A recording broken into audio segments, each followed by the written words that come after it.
Stop! The mummy of Ramesses II was nearly lost to the modern world, not in the sands of time, but because it had a valid Egyptian passport and a fungal infection.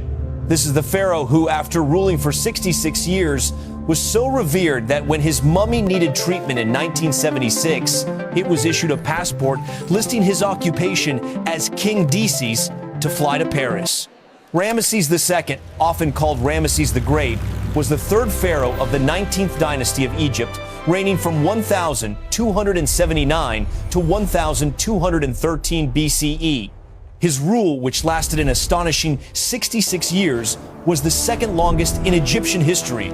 He wasn't just a king, he was a human monument, a warrior, a prolific builder, and a father to over 100 children. He shaped the new kingdom into a thriving, formidable empire, leaving a colossal legacy that few rulers, ancient or modern, can match. Early life and accession. Ramesses was born to Pharaoh Seti I and his great royal wife, Queen Tuya. His lineage was one of non-royal military origin, which instilled in him a pragmatic and aggressive approach to kingship.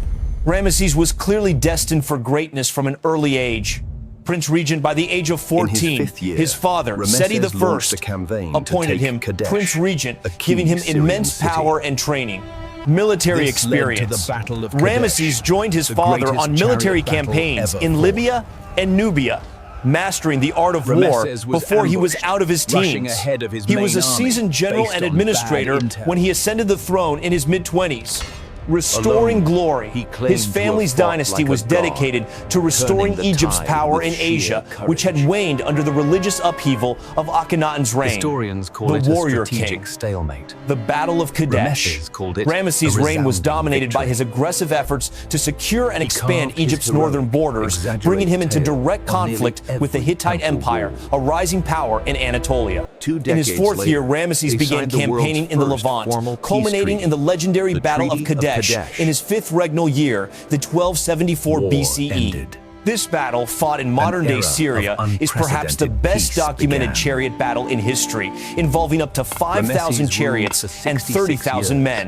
Ramesses, spent that time believing false intelligence, rushed ahead of his main forces and was nearly encircled and destroyed by a Hittite ambush.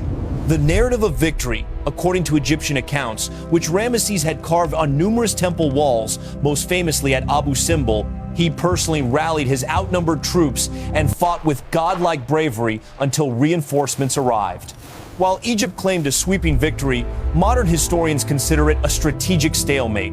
Ramesses lost significant ground, but his heroic, exaggerated portrayal of the battle became the ultimate propaganda piece, cementing his image as an invincible warrior. The peace treaty, 20 years later, in 1259 BCE, Ramesses and the Hittite king Hattusili III signed the world's first known comprehensive peace treaty. The Treaty of Kadesh established a mutual defense pact and non-aggression agreement, ushering in an era of stability. The Great Builder. Ramesses' reign transformed the Egyptian landscape. He was arguably the most prolific builder in Egyptian history, erecting more statues, temples, and monuments than almost any other pharaoh. His most recognizable achievement is the massive rock-cut temple complex at Abu Simbel in Nubia, featuring 4 colossal statues of Ramesses himself, each over 65 feet tall. The smaller temple is dedicated to his favorite queen, Nefertari, and the goddess Hathor. He established a magnificent new capital city, Pi Ramesses, House of Ramesses, in the Nile Delta. It served as a strategic base for his Asian campaigns and a bustling metropolis featuring palaces, gardens, and factories for military production. His mortuary temple, the Ramesseum at Thebes, was an architectural marvel containing a gigantic seated statue of the pharaoh, which inspired the famous Percy Bysshe Shelley poem, Ozymandias, a Greek transliteration of Ramesses' throne name, Azurmatra, reclaiming monuments. He also had a controversial habit of usurping older monuments, carving his own name onto the statues and buildings of previous pharaohs, a common but particularly widespread practice under his rule. Family and death. Ramesses II truly embraced the title of Pharaoh, the Great House. His family life was as vast as his empire. Wives and children.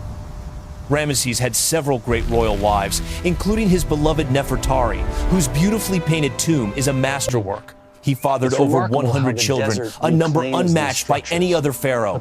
Due to his immense lifespan, Ramesses outlived many of his sons. He died at the age of approximately 90 inches, 1,213 BCE, having ruled for 66 years. He was buried in a magnificent tomb in the Valley of the Kings, but his mummy was later moved to a secret cache DB 320 to protect it from looters. His mummy examinations revealed Ramesses suffered from severe arthritis, dental abscesses, and walked with a hunchback in his final years. His remains now reside in the Egyptian Museum in Cairo, a testament to his long, powerful life. Legacy Ozymandias and the Exodus. Ramesses the Great achieved his goal of eternal fame. He was revered as a god long after his death, and his name was invoked by subsequent pharaohs. Through the Greek historian Diodorus Siculus, Ramesses' legend reached the classical world, leading to the nickname Ozymandias, a king whose works were so great that they inspired awe and reflection on the transient nature of power. The Exodus connection. For centuries, he has been a prime candidate for the pharaoh of the biblical Exodus story, given the prominence of his city, Ramesses, in the narrative. While historically contested, this association has cemented his name in popular culture worldwide. Ramesses II wasn't just a king, he was a living symbol of Egyptian might, securing its borders, filling its land with monuments, and leaving an imprint on history that, like the colossal statues at Abu Simbel, continues to dwarf the achievements of others.